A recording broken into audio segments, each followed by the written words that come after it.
할렐루야. 여러분 만나게 돼서 반갑습니다. 그리고 여러분과 함께 말씀으로 교제할 수 있는 특권을 주신 하나님께 감사를 드립니다.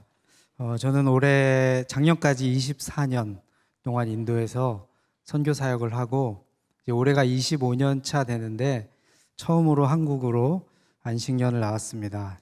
아직 한 달이 안 돼서요. 한국이 약간은 조금 낯설기도 합니다.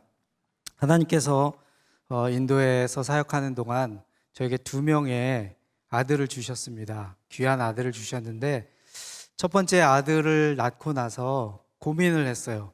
이 아들의 이름을 무엇으로 지을까? 어떤 제 인생의 의미를 이 아들의 이름을 통해서 한번 불어넣어 볼까?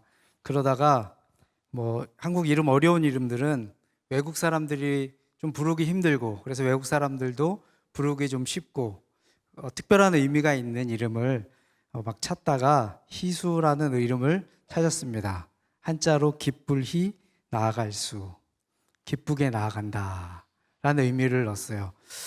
제가 선교사로 나가면서 제 마음에 외치고 싶었던 첫 번째 메시지였어요. 하나님 나라를 향해서 나아가는 것은 다른 여러 가지 요소가 있지만 기쁨이 앞서야 되는 이 특권의식을 가져야 된다라고 하는 의미에서 제 아들의 첫 번째 이름을 그렇게 지었습니다. 두 번째도 하나님께서 아들을 주셨어요. 두 번째 아들 이름은 민수로 지었습니다. 한자로 함께 나아간다라고 하는 그런 의미입니다. 이 저희 두 아들의 이름의 공통점은 나아간다라는 것이에요. 일단 나아가야 됩니다. 그 이름의 의미를 다 합치면은 기쁘게 함께 나아간다. 저는 제가 사역을 하면서 제 선교의 아이콘을 이 두 가지로 삼고 싶었습니다. 첫 번째는 기쁨. 하나님의 백성들이 하나님의 나라를 확정하는 하나님의 일을 하는데 왜 기쁨이 없을까? 이 좋은 일을 하는데 그래서 저는 인도에 살면서 제가 구현해내고 싶었던 첫 번째 마음의 열정은 기쁘게 살아가는 것이었어요. 그리고 두 번째는 혼자 다 할 수 없잖아요. 우리가 하나님의 나라 일을. 그래서 함께 동역자들과 함께 연합해서 유니티를 이루면서 연합을 이루면서 함께 사역을 하자라고 하는 그것을 마음의 열정을 두고 지금까지 사역을 해 나가고 있습니다. 오늘은 장학 수여식도 있었고 또 교육국 특별한 행사가 있는 날이어서 제가 시작할 첫 번째 간증과 굉장히 매치가 잘 되겠다는 생각을 해보게 됐습니다.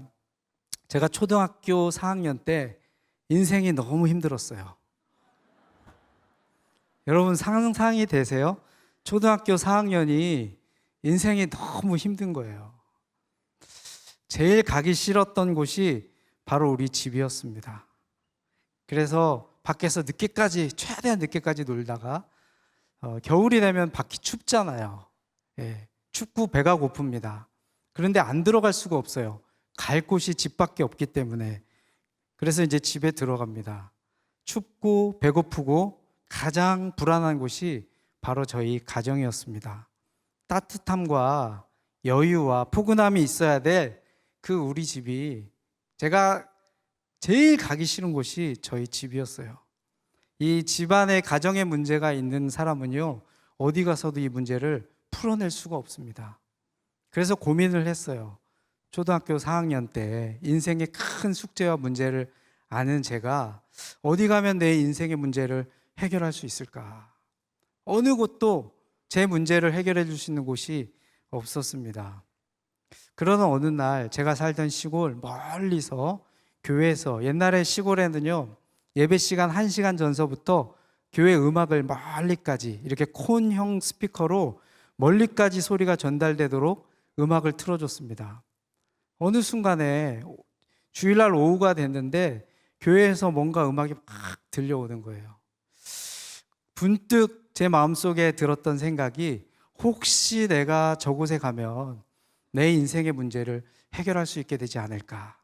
그래서 큰 길을 따라 걸어가면 30분이면 갈 수 있는데 그날은 왠지 제 마음의 그 감정에 집중하면서 인생의 돌파구를 좀 찾기 위해서 산을 3개를 넘어서, 그렇게 높은 산은 아니었습니다.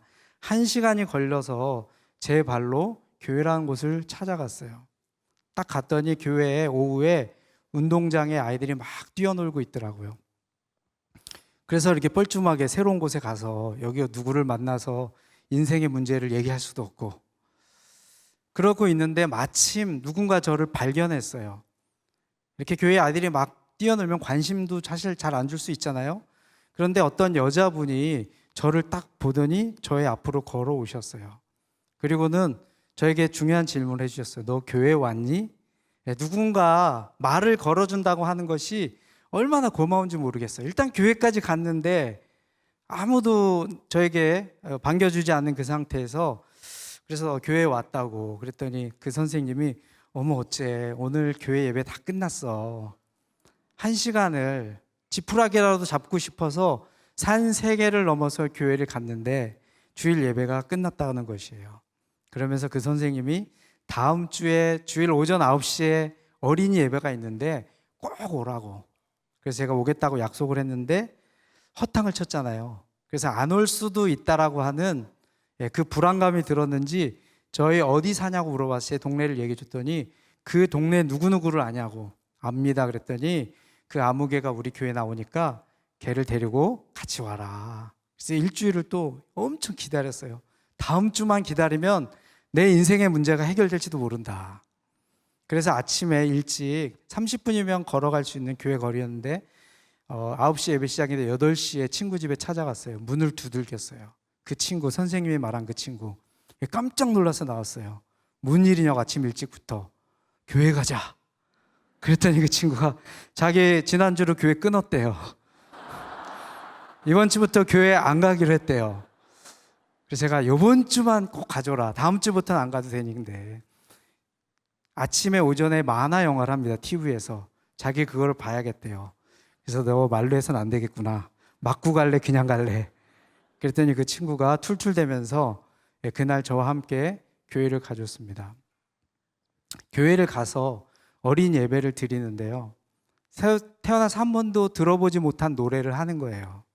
별로 그렇게 유쾌하지도 않은 노래가 되고, 그리고 남자 어른 전도사님이었죠. 설교 말씀을 하는데 무슨 내용인지 도대체 이해가 되질 않습니다. 아, 그때 갖는 또 다른 상실감. 여기도 내 인생의 문제를 해결해 줄 사람이 아무도 없구나. 왠지 낯설고 이질적인 이 종교적인 이 집단 안에서 내가 찾을 수 있는 평화는 아무것도 없구나. 그런 이제 절망감을 가지고 내 이런 현실적인 문제는 어디 가서 해결할 수 있을까? 이 고민에 다시 빠져들었습니다. 예배가 마쳤을 때 그 저를 처음에 영접해 줬던 그 여자 선생님이 남자 4학년 담당 선생님이셨어요. 그분이 저를 부르시더니 자기한테 5분만 시간을 내줄 수 있냐고 그렇게 물어보셨어요. 그래서 제가 아니 뭐 지난주에는 1시간 이렇게 산을 걸어서 왔고 또 이번 주에는 아침 일찍 교회 왔는데 5분 내어드리는 거 아무것도 아니죠. 기꺼이 내어드리겠다고 선생님이 저를 조용한 곳으로 데려가시더니 저와 이제 편안하게 앉은 다음에 첫 번째 그분이 저에게 그런 얘기를 하셨어요. 제 이름이 김홍진입니다. 홍진아, 하나님이 너를 사랑하셔. 태어나서 처음 듣는 소리였어요. 우리 어머니, 우리 아버지가 나를 끔찍히 사랑하시는 것은 내가 충분히 알 수 있었지만 저희 가정에는 사랑이라고 하는 단어가 없었고 저희 부모님은 한 번도 사랑을 표현하신 적이 없었습니다. 참고로 저는 죽을 때까지 아버지 손을 딱 한 번 잡아봤어요.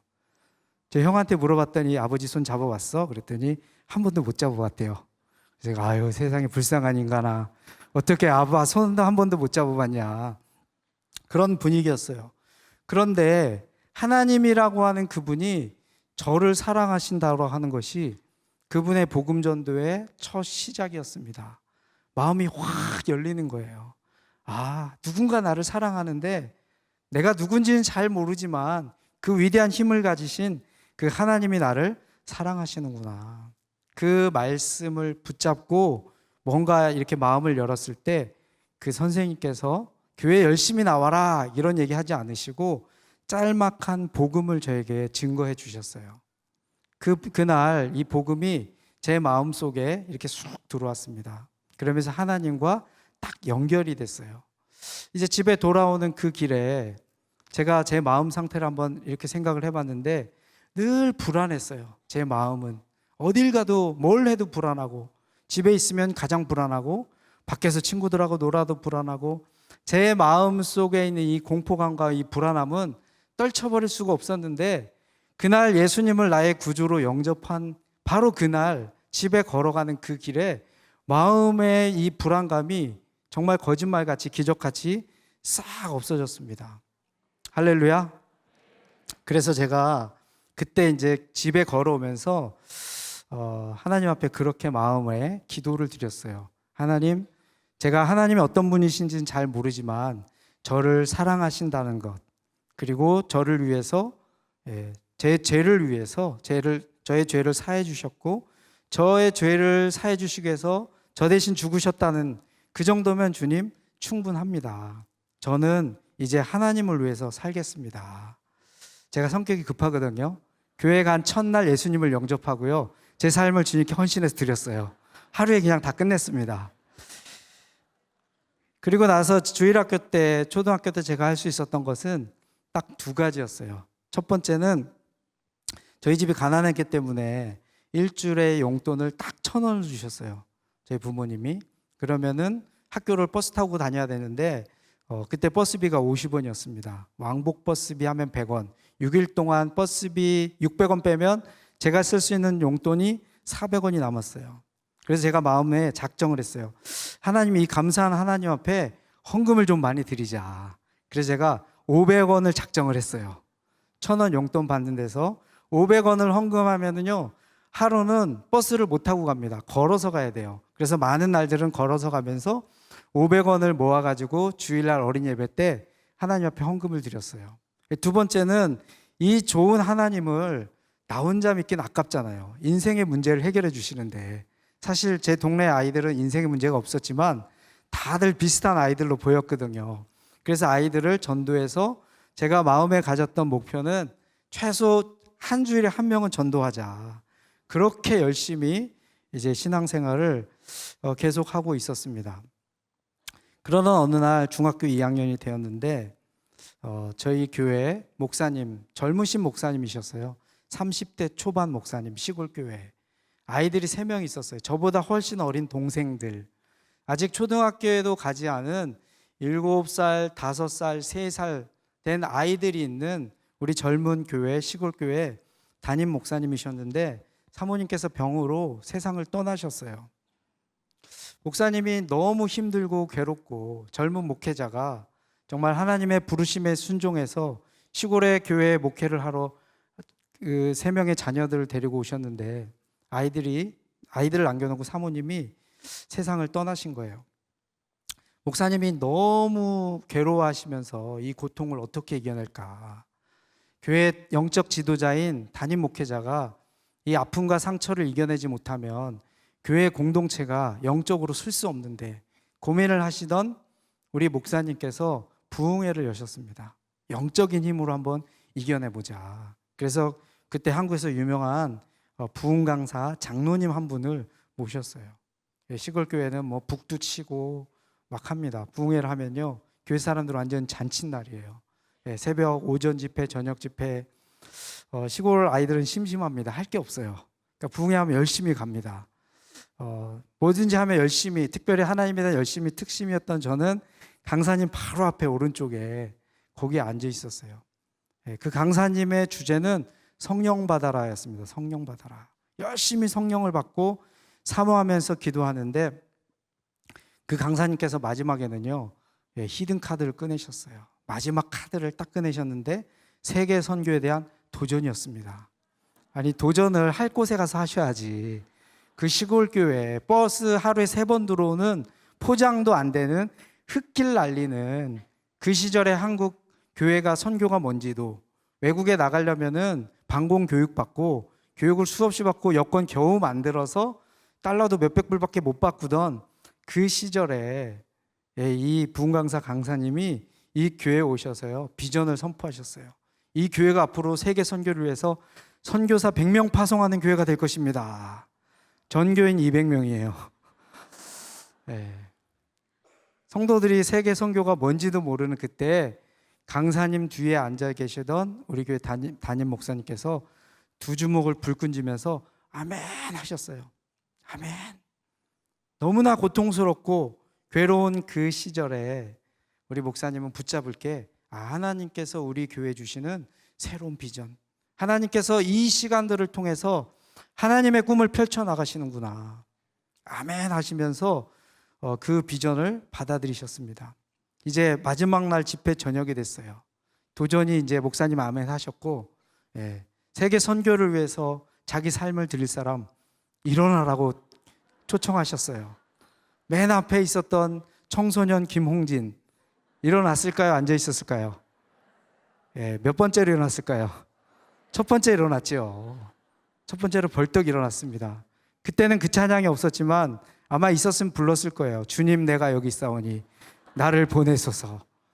그 찬양의 마음 속으로 하면서 일어나면서 세계 선교가 뭔지도 모르면서 그냥 하나님이 그걸 좋아하신다고 하니까 나는 하나님이 좋아하시는 거 그거 하면서 살고 싶은데 강사님이 그게 최고 좋은 거라고 하니까 그렇게 해서 헌신을 했습니다. 우리 목사님이 그때 그 세계 선교에 대한 비전을 붙잡으시면서 세계 선교 시드머니 첫 번째 씨앗 헌금으로 300만 원을 헌금하셨어요. 그 돈이 그때 당시 얼마냐면 우리 목사님 2년 동안 사람이 한 푼도 안 쓰고 모으면 모을 수 있는 목사님의 전 재산이었어요. 전 재산을 하나님 앞에 300만 원 세계 선교 헌금으로 드리면서 하나님 이 비전이 이루어지기를 정말로 저는 진지하게 하나님 앞에 그렇게 반응하고 싶습니다.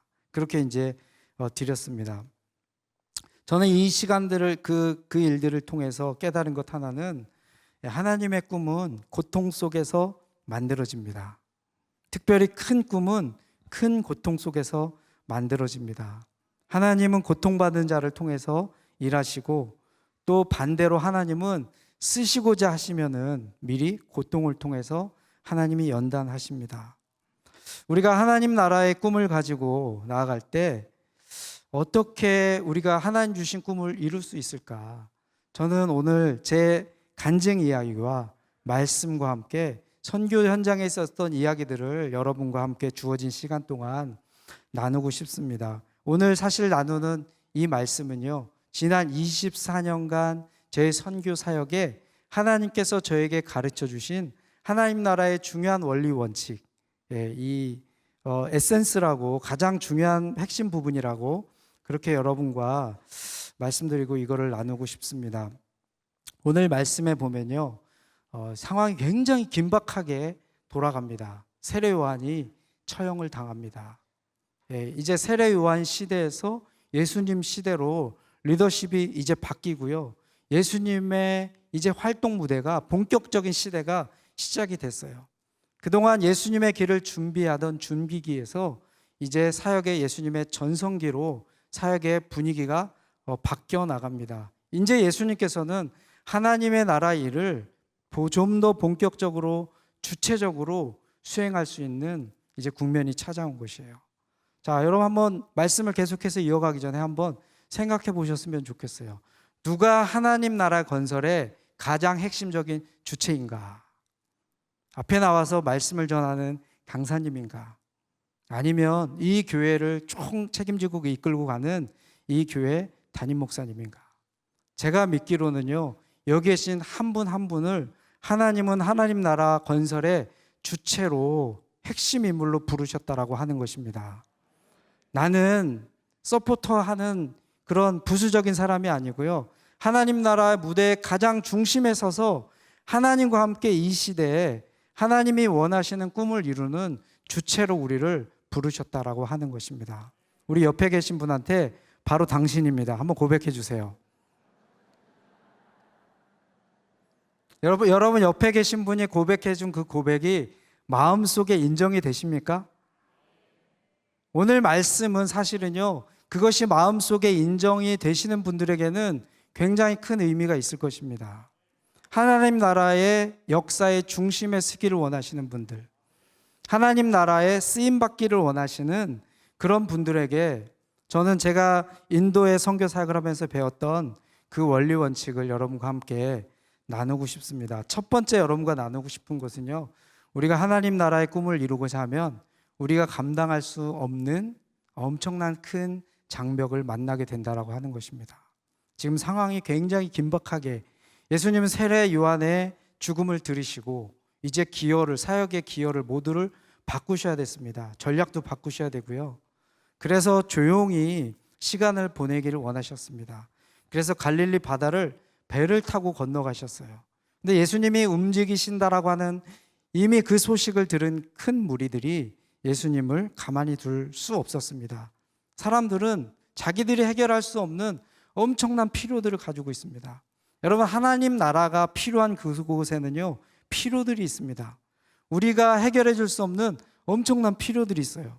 그래서 이 무리들은요, 예수님께서 배 타고 갈릴리 호수, 갈릴리 바다를 건너가시는 동안에 용로로 그들은 도보로 열심히 뛰어서 미리 반대편에 가서 예수님을 영접을 했습니다. 예수님께서 그들을 보시고요, 불쌍히 여기셨어요. 불쌍히. 긍휼히 여기셨습니다.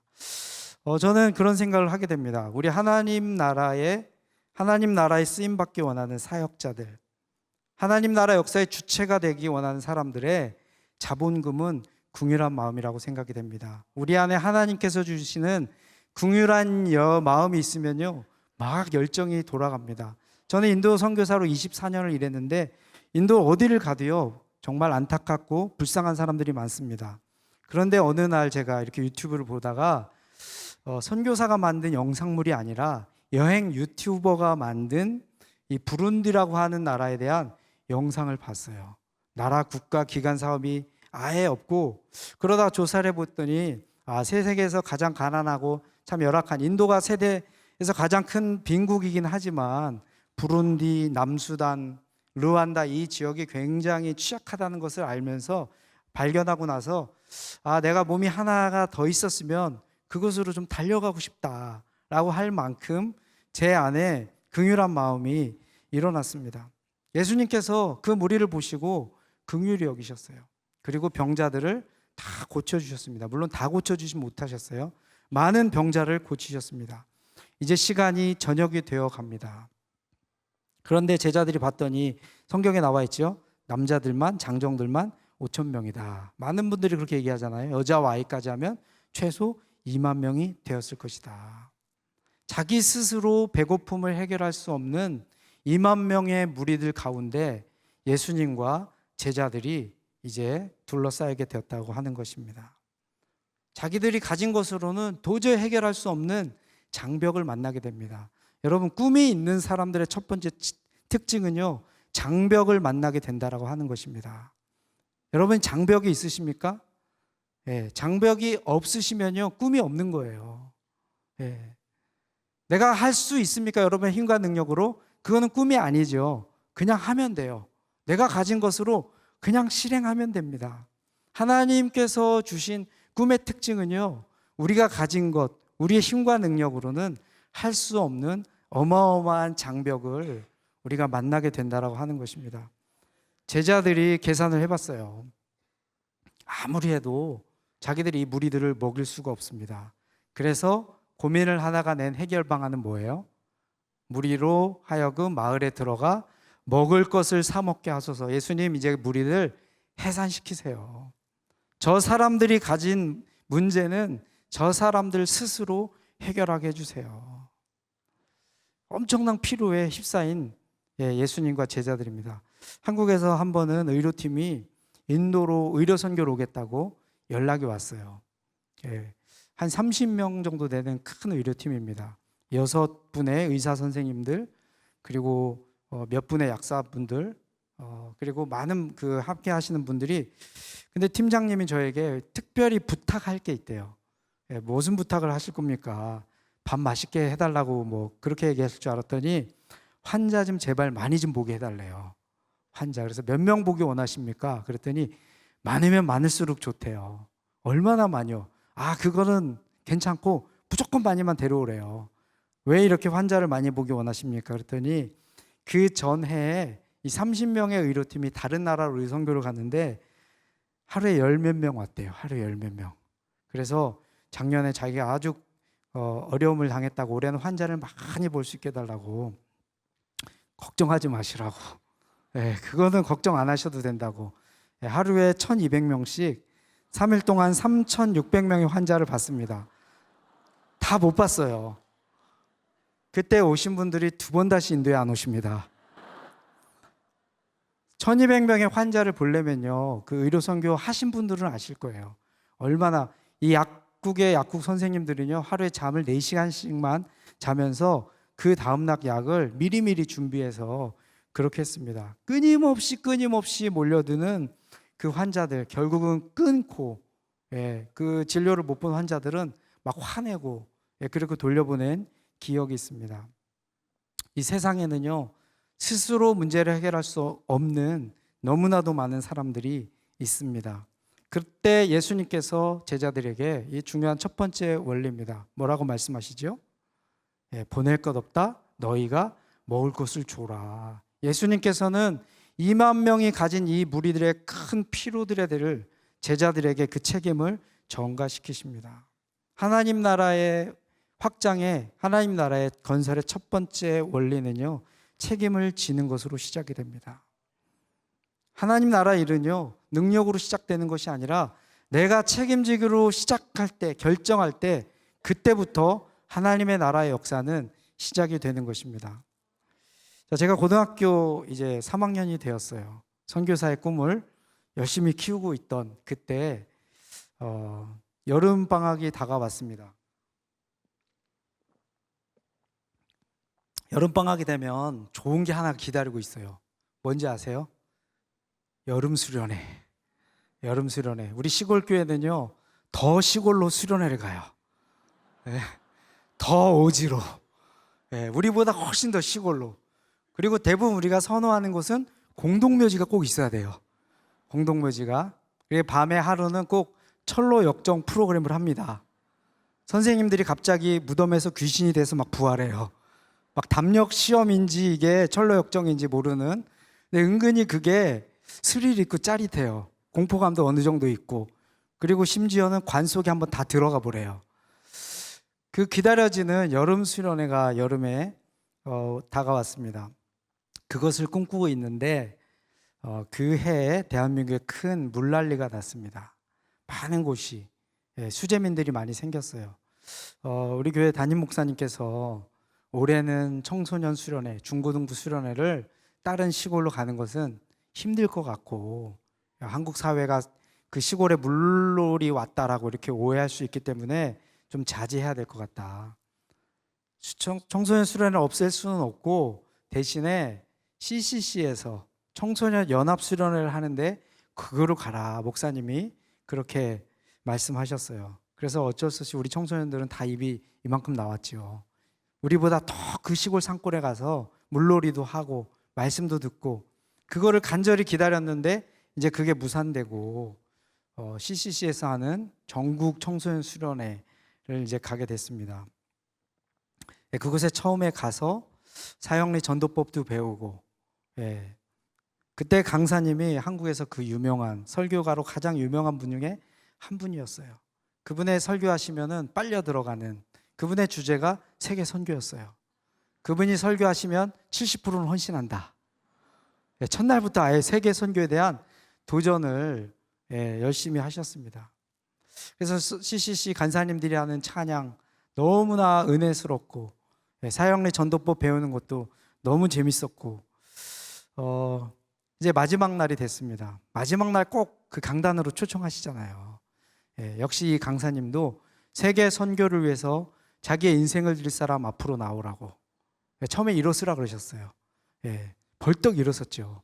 중학교 2학년 때도 한번 일어선 경험이 있잖아요, 제가. 그래서 열심히 또 이렇게 일어섰습니다. 딱 일어섰는데 앞에 막 찬양팀 찬양이 막 이제 진행되고 있었어요. 거기에서 안 일어나면은 그 기적입니다.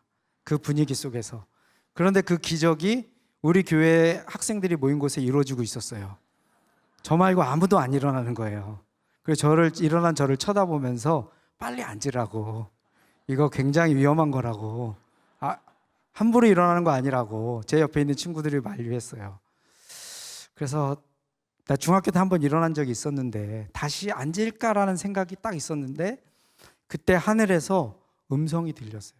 귀로 들린 게 아니라 마음의 소리가, 하늘을 한번 쳐다봐라. 아, 이건 분명 어쩌다가 가끔씩 마음에 말씀하셨던 하나님께서 제 마음에 주시는 그런 메시지였어요. 하늘을 이렇게 바라봤습니다. 하나님 물어보시더라고요. 뭐가 보이냐? 하늘을 바라봤더니요, 별이 보이더라고요. 하나님, 별이 보입니다. 몇 개가 보이냐? 제가 딱 봤더니 별이 3개가 딱 보이더라고요. 별 3개. 하나님, 별이 3개가 보입니다. 그랬더니 하나님께서 좀 더 봐라. 그래서 하나님 말씀대로 하늘을 쳐다봤더니 이게 하나님이 주시는 비전이었는지 아니면 이렇게 밝은 조명 보다가 어두운 하늘을 계속 바라봤더니 안 보이던 별들이 보이는 건지는 저도 모르겠습니다. 하늘에 별이 꽉 차 보였어요. 굉장히 많은 별들이. 하나님, 별들이 굉장히 많이 보입니다. 몇 개가 보이냐 그러시는 거예요. 또 하나님, 너무 많아서 별들을 셀 수가 없습니다. 그때 하나님께서 내 믿음의 자손도 이와 같이 일 것이다. 그래서 하나님, 잠깐만 이거 어디서 많이 써먹으신 건데 저 재탕은 싫습니다. 하나님 진실했거든요. 진실하게 이렇게 반응을 했어요. 하나님, 저 재탕은 싫습니다. 그랬더니 하나님께서 그런 저에게, 발칙한 저에게 제 언어로 하나님께서 응답해 주셨어요. 지금 아브라함 어디 있는데? 거기 있어? 그러시더라고요. 아, 아브라함은, 그 언약을 받은 아브라함은 여기 더 이상 없네요. 내가 아브라함에 했던 그 언약을 실행할 수 있는, 실현시킬 수 있는 사람은 지금은 여기 있는 너다. 이것은 너의 약속이다. 그래서 제가 그때 그 비전을 받아들이고 청소년 시기를 마감하는 그때 하늘로부터, 아, 하나님께서 나를 정말로 선교사로 부르신 것이 맞구나. 중학교 때 그냥 강사님의 막 그 설교의 능력으로 해서 내가 일어난 것이 아니라 하나님이 직접 나를 부르셨구나라고 하는 확신을 가질 수 있게 되었습니다. 그리고 나서 이제 이 수련회가 이제 막 치는 그때에 찬양을 인도하시던 우리 CCC 간사님께서 이 수련회가 어떻게 벌어질 수 있었는지 그 뒷이야기, 비하인드 스토리를 나눠주셨어요. 청소년 여러분, 원래 올해 저희가 이 수련회를 못할 뻔했습니다. 여러 가지 여건이 안 맞아서 거의 안 하기로 결정을 다 내렸는데 대학교 4학년 자매 한 명이 안 됩니다. 우리 다음 세대를 위해서 반드시 청소년 수련을 해야 됩니다. 한 자매가 외쳤대요. 한 목사님도 아니고 CCC 사역자 간사님도 아니고 한 자매가, 오늘 CCC 얘기를 많이 하는데 참고로 저는 YM입니다. 제가 있었던 얘기를 나누다 보니까 한 자매가 다음 세대를 위해서 우리가 반드시 해야 됩니다. 아무리 한 자매가 외쳐도 결국은 결정이 났죠. 안 하는 것으로 그렇게 결정이 났습니다. 그런데 이 자매는요, 굴복하지 않았어요. 그리고 나서 자기가 할 수 있는 일이 오로지 한 가지, 기도밖에 없었기 때문에 그때부터 이 자매님이 기도하기 시작했습니다. 하늘의 하나님, 주님께서 움직여 주셔서 정말 다음 세대를 위해서 우리가 다음 세대를 일으켜야 됩니다. 이 다음 세대에 대한 고민은 지금도 그렇지만 저 때에도 있었나 봐요. 제가 청소년일 때 타락해가는, 정말 하나님을 알지 못하는 다음 세대에 우리가 하나님을 알려야 됩니다. 이 자매가 40일 동안 금식 기도하기 시작했습니다. 아무것도 먹지 않고. 그 이야기를 들었던 주변에 있는 대학생들이 이 기도에 동참하기 시작했어요. 그러면서 전국에서 자원운동이 일어났다고 합니다. 우리가 이 청소년 수련회 자원봉사자로 섬기겠습니다. 결국은 나중에 서울에 있는 한 대학교가 우리 캠퍼스를 쓸 수 있게 허락해 주겠다. 그래서 전국에 있는 청소년 5,000명이 모였습니다. 그곳에 제가 있었고요. 그곳에 저와 함께 세계 선교를 위해 선신했던 약 70%의 청소년들, 그 중에 일부는 지금도 선교지에서 저와 같이 선교 사역을 하고 있지 않을까, 이런 생각을 하게 됩니다. 이 자매님이 없었다면, 저는 이 자매님 이름도 모르고 얼굴도 모르고, 제가 고등학교 때 대학교 4학년이니까 당연히 누나겠죠. 그렇지만 지금 생각해 보면 시집갈 거 걱정하고 취직할 거 걱정해야 될 대학교 4학년 자매 한 명에 그 시대를 책임지겠다라고 하는 그 헌신의 기도가 역사의 물줄기를 바꾸고 하나님 나라의 역사를 창출해낸 이 자매의 놀라운 그 믿음이 하나님께서 예수님께서 제자들에게 너희가 책임을 져라, 너희가 먹을 것을 주라고 하는 그 음성이 이 자매에게 들려주지 않았을까라는 생각을 해보게 됩니다. 여러분 잘 아시는 선교의 3인 중에 한 명인 카메룬 타운젠트가 남미의 과테말라로 선교사로 갔습니다. 그분의 선교 사역은 스페인어로 된 성경을 파는 것이었어요. 그 이야기를 들을 때 굉장히 좀 이상했어요. 성경을 주려면 주지 왜 그걸 돈 받고 파나? 그분의 사역이었어요. 성경 사세요, 성경 사세요. 성경을 팔던 어느 날 그 원주민 한 명을 만나게 됩니다. 원주민이 이 카메룬 타운젠트를 도전을 합니다. 당신이 믿는 하나님, 전지전능하신 하나님이라고 하면서 왜 내가 하는 부족말을 할 수 없느냐, 우리말로 된 왜 성경은 없냐라고 이 카메룬 타운젠트를 도전을 합니다. 그 도전을 받은 카메룬 타운젠트가 그때 한 정치적인 나라라고 하는 이 영역 안에는 수많은 다른 언어를 쓰는 종족 집단이라고 하는 것이 있구나, 종족이라고 하는 것을 발견하게 되죠. 창세기 12장에 하나님께서 아브라함에게 너를 통해서 모든 족속이 복을 받을 것이라고 하는 그 족속을, 하나님은 창세기 때 말씀하셨던 그 족속을 카메룬 타운젠트가 재발견하게 됩니다. 그리고 나서 고민에 빠졌죠. 이 언어 하나로 저 사람들이 읽을 수 있는 성경 이거 다 커버할 수가 없는데 어떻게 할까? 그러다가 이 사람이 한 가지로 결정하죠.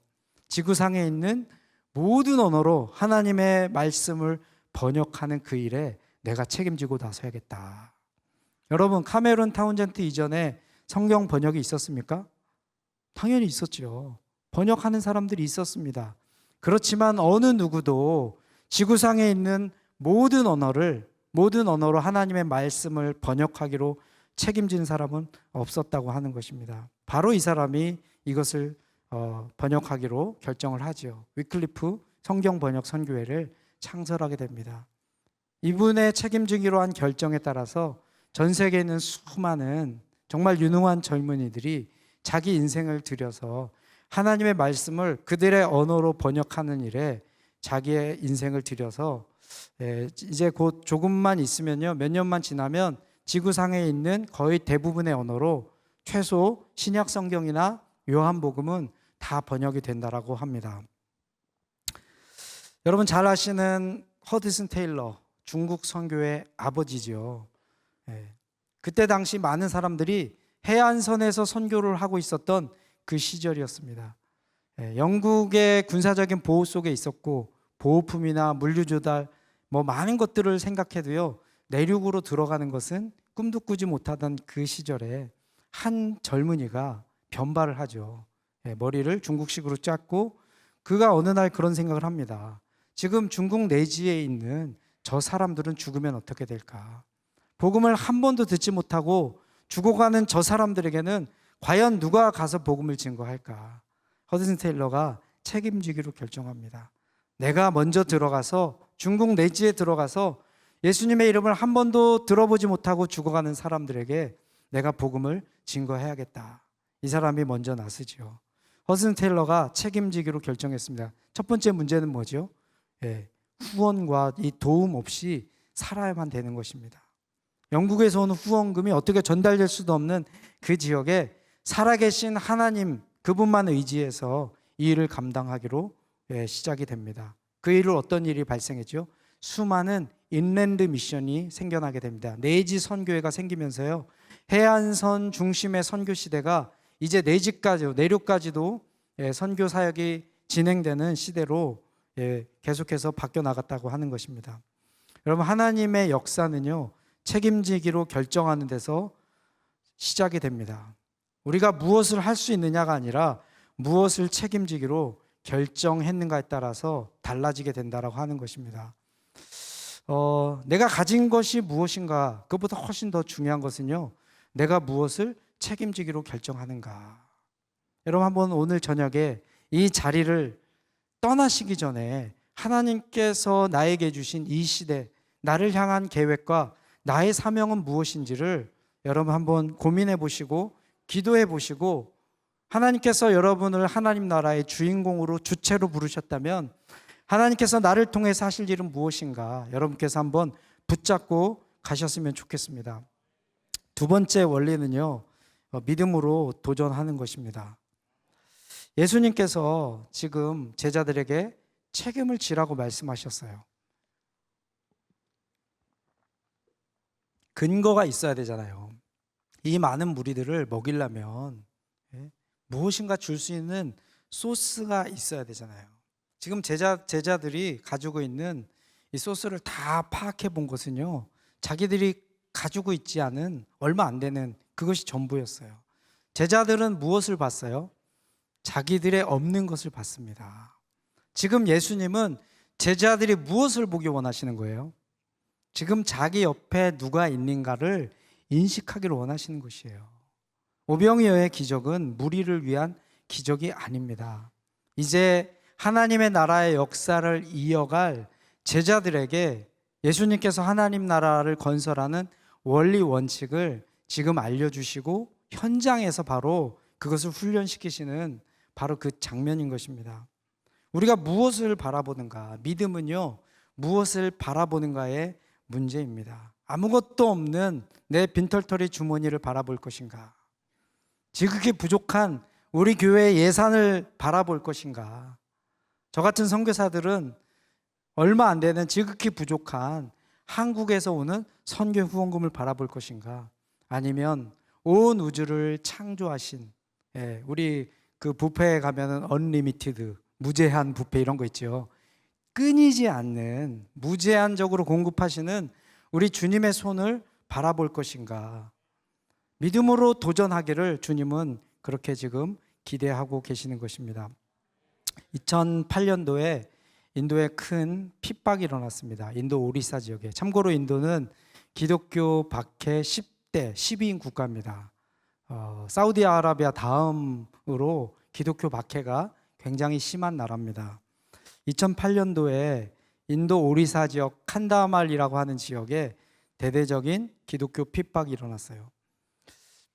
약 10만 명의 기독교인들이 핍박으로 자기 집, 동네를 이제 다 떠나서 또 목숨을 건지기 위해서 이제 다 도망갔고요. 교회 200개가 불탔습니다.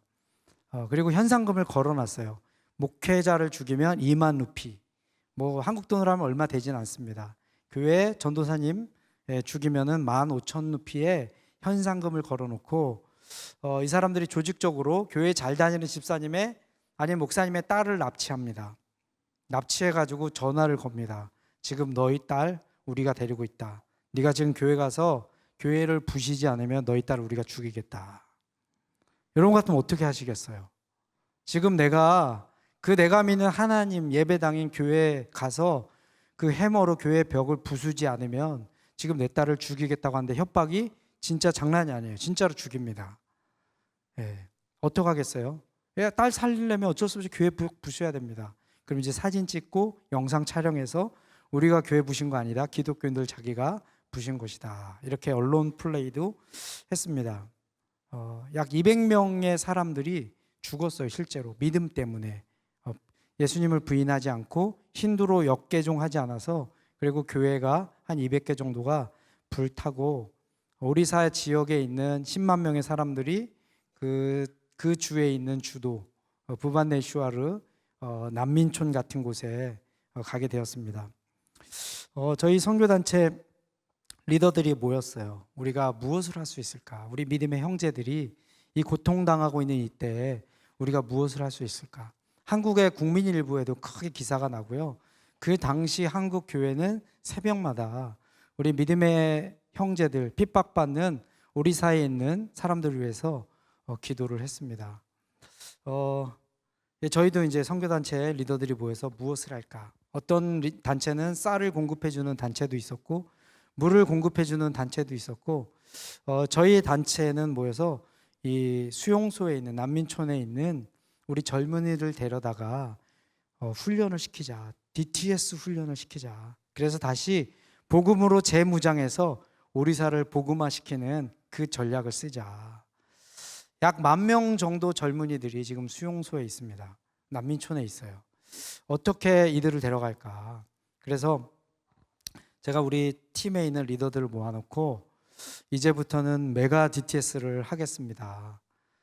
그동안 한 30명에서 40명 6개월 동안 훈련하던 숙박하면서 40명이 그 훈련의 퀄리티가 제일 좋습니다. 질이.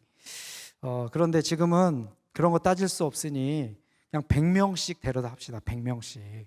2년 동안 100명씩. 근데 그들은요 아무것도 가진 게 없어요. 기차표도 조여서 데려와야 되고 이불도 없고 심지어는 성경책도 없고 딱 입고 있는 옷밖에 없습니다. 그래서 한 명 훈련하려면 그때 당시 한화로 최소 50만 원은 있어야지 50만 원 정도면 6개월 동안 먹여서 재워서 훈련시켜서 훈련할 수가 있었어요. 100명 데려오려면 5천만 원이 필요하고요. 그렇게 1년을 하려면 2억 정도가 필요합니다. 그리고 2년을 하려면은 한 4억 정도가 필요한 그때 당시 상황이었습니다. 그래서 저희들이 가지고 있는 재정을 다 먼저 보내서 첫 번째 100명을 기차표를 끊어서 올라오도록 대기를 먼저 시켰어요. 그리고 나서 이제 우리 리더들에게 회의를 했죠. 이제 100명씩 가야 됩니다. 센터도 얻어야 되고 침대 그 매트리스도 사야 되고 뭐 주방 도구도 100인분 할 수 있도록 더 사야 되고 많은 재정이 필요하다라고 얘기했더니 리더들이 첫 번째 질문, 다른 건 질문 필요 없고 돈은 어떻게 할 거냐고. 중요한 질문입니다. 돈은 어떻게 할 것인가. 그때 제가 굉장히 명쾌한 대답을 했습니다. 하나님이 책임져 줄 거야. 그랬더니 리더들이 얼굴이 표정이 영 밝지가 않아요. 밝지가 않습니다. 그래서 하나님이 어떻게 해주실 건데 100명 올라올 거라며 지금. 그래서 제가 그렇게 했어요. 이들을 설득시키는 것이 참 어렵겠구나. 내가 책임질게. 그랬더니 그럼 오케이래. 오케이. 제가 책임지면. 그래서 제가 느끼기를 우리 리더들은 하나님보다 나를 더 신뢰하는구나. 하나님보다 내 능력을 더 신뢰하는구나. 그래서 제가 가지고 있었던 한국에 제가 아는 목사님들 일부는 알고 있고 아는 분들이 소개해준 목사님들 이메일, 한국의 담임 목사님들 이메일 리스트 300개가 저에게 있었어요. 300개 교회에 이메일을 보냈습니다. 목사님 교회에서 오리사 청년들을 위해서 한 명만 후원해 주세요. 50만 원. 한국 교회가 그 오리사를 돕기 위해서 정말로 어떻게 도울지 모르고 있었던 그때 한 명 50만 원 후원해 주는 거 여러분 어렵지 않잖아요. 그래도 한 100개 교회에서는 응답이 오겠지라고 그런 기대하는 마음으로 정말 간절하게 사진까지 다 붙여서 제가 300분의 목사님에게 요청을 했습니다. 기적이 일어났어요. 한 교회에서도 후원이 안 들어왔어요. 여러분 이런 경우는 없습니다.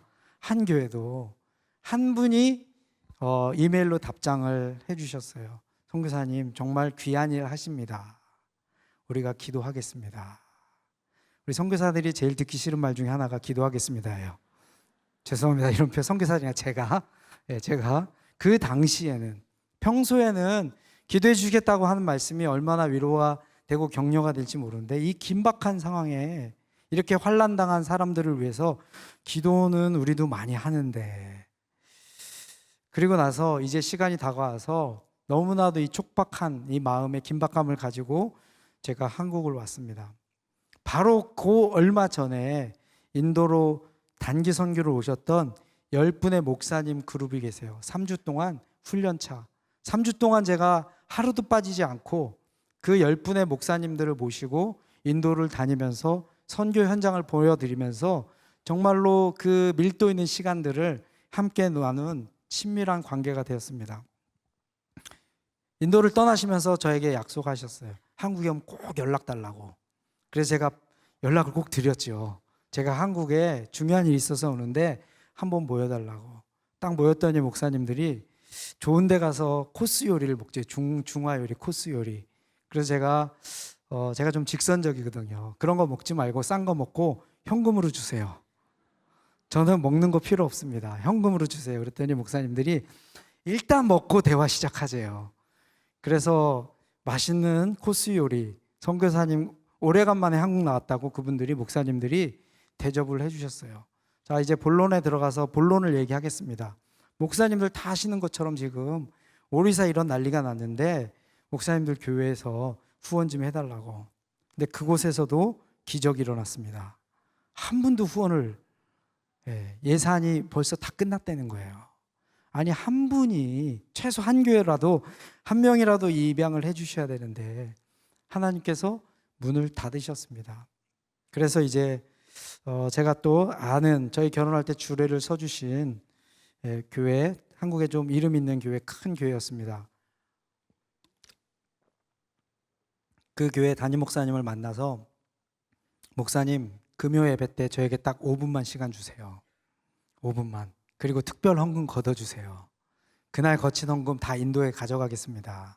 제가 목사님께 말씀을 드렸대요. 그랬더니 목사님께서 또 말씀하시는 거예요.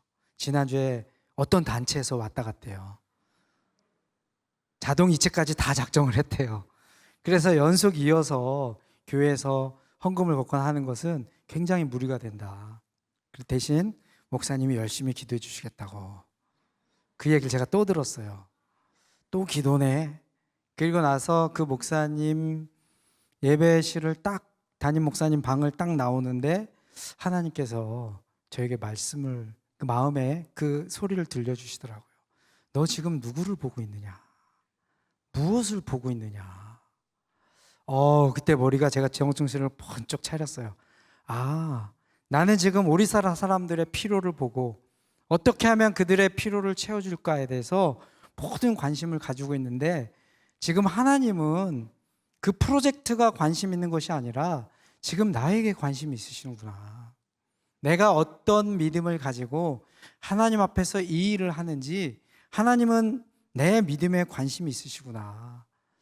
정신을 번쩍 차리고, 하나님, 사람에게 가지 않겠습니다. 제가 생각해낼 수 있는 모든 가능성은 차단하고 이제 하늘의 하나님께서 일하시기를 기다리겠습니다. 인간적으로 불안하고 두렵고 긴장되고 그 책임감 때문에 무거운 마음은 있지만 역사하시는 하나님, 살아계신 하나님, 하나님을 믿고 의지하는 자를 결코 실망시키지 않으시는 그 하나님을 제가 의지하겠습니다. 그리고 나서 이제 사람들에 대한 그 기대감, 가능성을 마음으로 딱 닫아버렸습니다. 그리고 나서 하나님께서 어떻게 일하시는가를 기다리기 시작했어요. 그랬더니 하나님께서 정말 일하기 시작하셨어요. 이제 다 포기하고 이제 인도로 다시 빈손으로 돌아가려고 딱 하는데, 한국에서 같이 사역하셨던, 아프리카에서 사역하셨던 그 선교사님이 제가 한국에 왔다는 이야기를 듣고 너무 오래간만에 저를 만나고 싶다고 어떻게 소문을 듣고 연락이 왔어요. 우리 한번 만나자고. 그래서 만나서 떡볶이도 먹고 차도 마시고 한 2시간 정도 교제를 나눈 다음에 이제 헤어지는데, 근데 그 선교사님은 아프리카에서 강도 만나서 환난당한 분이셨어요. 차도 다 뺏기고 이 강도가 권총까지 겨누는 굉장히 심각한 그 상황까지 갔던 환난당한 아프리카 험한 곳에서 일하는 선교사님이셨어요.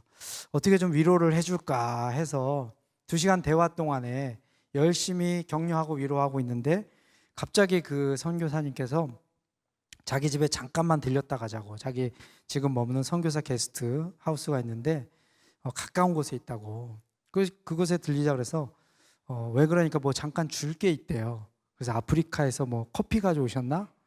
그래서 이제 받으러 갔습니다. 그런데 그분이 돈 봉투 하나를 들고 오셨어요. 이걸 가져가래요. 쓰고 싶은데 아무 데나 다 쓰래요. 이게 뭐야? 그랬더니 돈이래요. 여러분, 이 선교사지만요, 환난당한 선교사한테는 이런 거 받고 싶지 않습니다. 나도 주고 싶지. 그래서 내가 안 받겠다고, 얼마인지도 모르는 상태에서. 그랬더니 꼭 가져가래요. 쓰고 싶은데 마음껏 쓰래요. 이거 얼만데 하고 이렇게 봉투를 열어봤는데요, 100불짜리가 이만큼 있었어요. 10,000불이었어요. 10,000불. 제가 이 돈을 던졌어요. 환난당한 선교사님한테 이걸 제가 어떻게 받습니까? 내가 줘도 부족할 만한 판에. 근데 그분이 그런 얘기를 하셨어요. 자기는 아프리카 가기에 항상 바로 전날이나 전전날 환전을 해서 가는데, 아직 들어가려면 시간이 더 있는데 하나님께서 아는 분들 통해서 헌금해 주신 돈을 만불을 미리 환전하라고 하는 하나님이 자꾸 부담을 주셔서 자기가 한 번도 안 했는데 만불을 미리 환전해 놨는데, 저랑 같이 커피 마시는데 하나님이 계속 주라는 마음을 주셨다는 거예요. 이 떡볶이 안 먹었으면 큰일 날 뻔했습니다. 그 돈을 받아가지고 인도에 왔어요.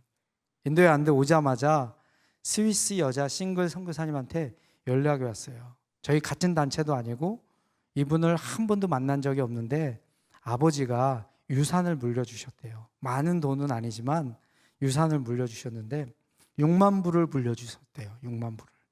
그런데 4만 불을 오리사 이 청년들 훈련하는데 써달라고, 이분한테 한국에서 하나도 건지지 못했는데 이 딱 2명의 사람들을 통해서 100명을 훈련할 수 있는 첫 번째 재정을 하나님께서 공급해 주셨습니다. 할렐루야.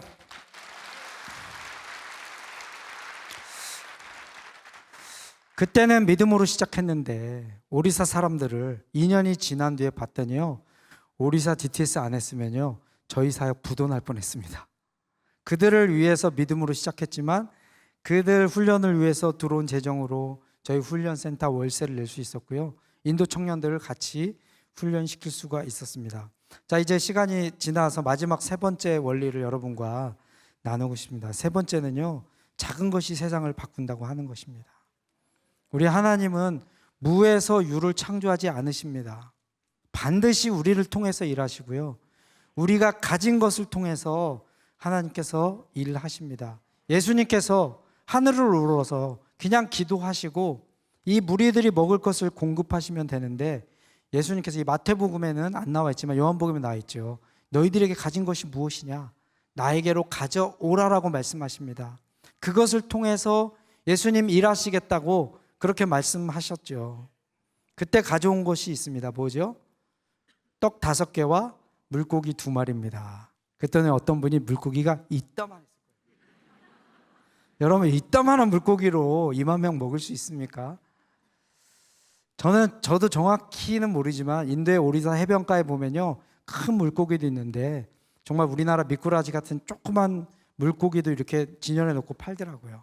그거에 소금에 팍 절여가지고 주먹밥 조그만 거 5개, 그냥 먹기 소화 안 되니까 소금에 절인 물고기 피클 같은, 젓갈 같은 그 2마리가 아니었을까, 저는 그렇게 상상을 합니다. 이 어린 소년이 집 떠나서 자기 허기를 정말 채울 수 있는, 한 소년이 먹을 수 있는 분량의 작은 도시락, 그것이 바로 예수님 앞에 드려진 것이 아니었을까, 그렇게 저는 해석을 해봅니다. 그것을 가져오라고 하시고요, 예수님께서 축사하셨습니다. 그 작은 것이 소년이 가지고 있을 때는 자기 그냥 배만 채울 수 있는 작은 것이었지만, 예수님께 들려지고 예수님께서 하늘을 우러러 축사하셨을 때는요, 2만 명을 충분히도 먹을 수도 있는 놀라운 역사가 이곳에서 일어나게 되었다고 하는 것입니다. 제가 인도에서 사역을 하고 있을 때, 인도에 사역하면 해외에 있으니까 한국 음식이 그립습니다. 한국에서 단기 선교팀이 한번 왔어요. 왔는데 팀을 인도한 우리 선교단체 간사님께서 저에게 젓갈 2병을 주고 가셨어요. 젓갈 2병. 공항에 데려다 주고 빨리 집에 가서 이거 먹어야 되는데, 이거 먹고 싶은 마음에 기대감에 집에 얼른 와서 젓갈 뚜껑을 탁 열었는데 상했어요. 아, 이분이 오자마자 주시면 얼마나 좋아요. 이렇게 2가방을 먹을 걸 가져오다가 한 달 동안 다니면서 다 먹고 2개를 떠나면서 주면서 선교사님 드리려고 가져왔어요 하고 젓갈을 주셨어요. 썩은 젓갈이었어요. 그래서 제가 속으로 내 평생 당신은 잊지 않으리. 그래서 이제 한국에 이제 돌아와서 한국의 그 화해모임 찬양 집회에 설교를 하게 돼서 갔습니다. 그분이 또 와 계시는 거예요. 저를 너무 반갑게 맞이하면서 제가 있는 선교지에 사역자로 오겠다는 거예요. 오늘 말씀 통해 도전 받았대요. 그래서 제가 뭐라 그랬겠어요? 아, 우리 선교사 안 받습니다. 썩은 젓갈 준 사람. 그래서 제가 안 받으려고 하는데 이분이 1+1, 미끼 상품을 가지고 오셨어요. 자기랑 같이 훈련받은 언니가 한 명 있대요. 둘이 같이 인도로 선교사로 오고 싶으시대요. 이분은 제가 X자를 그었거든요. 이분은 절대 내가 안 받으리. 근데 그 1+1 그분이 궁금해졌어요, 제가. 그래서 한번 만나서 식사를 하면서 만나자. 그때 그분이 여자 싱글 전도사님이셨는데 44살이셨어요. 저는 그때 30대 중반이었고 젊은 선교사였고, 그분의 첫 질문이 저같이 나이 많은 선교사도, 저 사람도 선교사 할 수 있습니까? 지금 보면 되게 젊은 나이죠. 그때 제 나이가 워낙 젊다 보니까 리더인 나이가 선교의 나이가 무슨 상관이 있습니까? 얼른 오세요. 그래서 어쩔 수 없이 제가 절대로 안 받겠다는 그분을 함께 받았어요. 제 뜻대로 안 되더라고요. 그분을 받기 위해서 저희는 이렇게 사역에 선교사로 오면 첫 6개월 동안은 아무것도 안 시킵니다. 언어 공부만 시켜요. 인도는 대표 언어가 힌디어랑 영어입니다. 근데 저희가 그때 대학생들 중심으로 사역을 하고 있었기 때문에 영어를 우선적으로 가르칩니다. 그래서 풀타임으로 먹고 자고 그냥 영어만 공부하는 거예요. 6개월 동안. 얼마나 좋아요. 선교지 나왔는데 일 안 시키고 아침부터 일어나서 저녁 때까지 영어 공부만 하면 됩니다. 6개월이 지났어요. 이제 사역에 투입하려고 딱 했는데 영어 많이 늘었냐고 봤더니 여러분, 기적은 다양한 종류의 기적이 있습니다. 영어를 한마디를 못해요. 이게 말이 돼요? 6개월 동안 밥만 먹고 영어 공부하는데 그분이 그 비결을 알려주시더라고요. 오늘 외우면 내일 다 까먹는데요. 자고 일어나면 하나도 생각이 안 난대요. 한국에서 뭐 하셨어요? 그랬더니 교회에서 전도사님 하셨대요. 그 전에 뭐 하셨어요? 했더니 무역회사에서 일하셨대요. 아니, 무역회사에서 일하려면 영어 잘하셔야 되지 않아요? 그랬더니 자기는 회계 파트였대요. 영어를 쓸 일이 하나도 없었대요. 그래서 제가 그러면 6개월의 시간을 더 드리겠습니다. 그래서 이분이 1년 동안 풀타임으로 밥만 먹고 자고, 수업 시간만 6시간이고요. 숙제가 최소 2시간입니다. 최소 8시간은 영어만 하면서 살아야 돼요. 1년이 지났는데요. 이분의 한국어 사랑은 변하지가 않습니다. 영어를 한마디를 못하세요. 그러더니 이분이 중요한 선포를 하셨어요. 영어는 자기 체질이 아니래요. 힌디가 자기 체질인 것 같아요. 힌디어를 공부하시겠대요. 그래서 힌디어 선생님을 붙여서 1년 동안 힌디어를 공부를 했습니다. 1년 영어, 힌디어 1년. 어떻게 됐을까요? 힌디어를 한마디를 못하세요. 자고 일어나면 까먹는데 어떻게 하겠어요? 이제 46살이 되셨어요. 46살. 44살에 와서 46살이 됐어요. 그분도 마음이 막 촉박해지고 저도 마찬가지예요. 긴장이 되는 거예요. 2년을.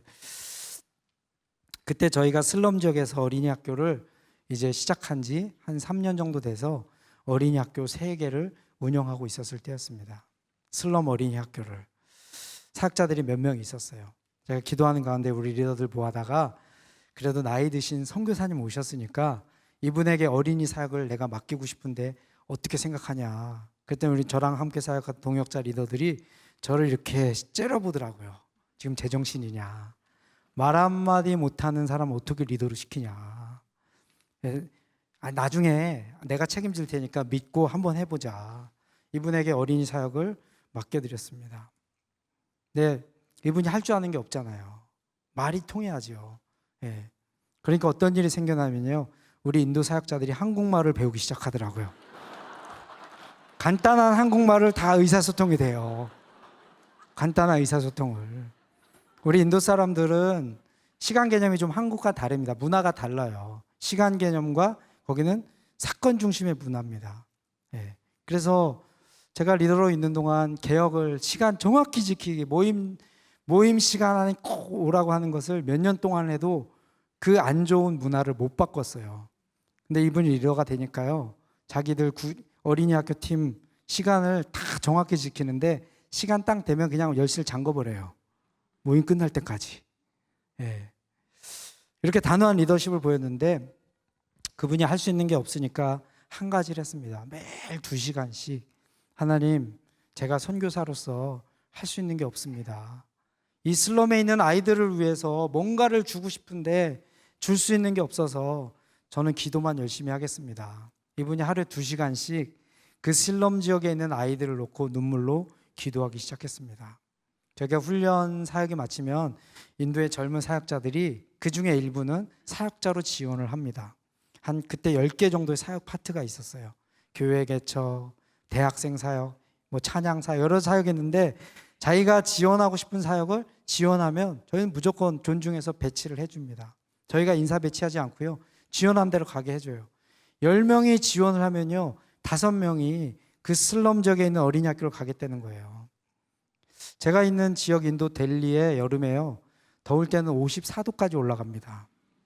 그리고 그 슬럼 지역에는 화장실이 없고요, 하수도가 없습니다. 그냥 집 앞에 하수도가 이렇게 지나가는데 유독가스가 나오고요, 파리가 그냥 입을 조금만 벌리면 파리가 몇 마리가 막 들어가요.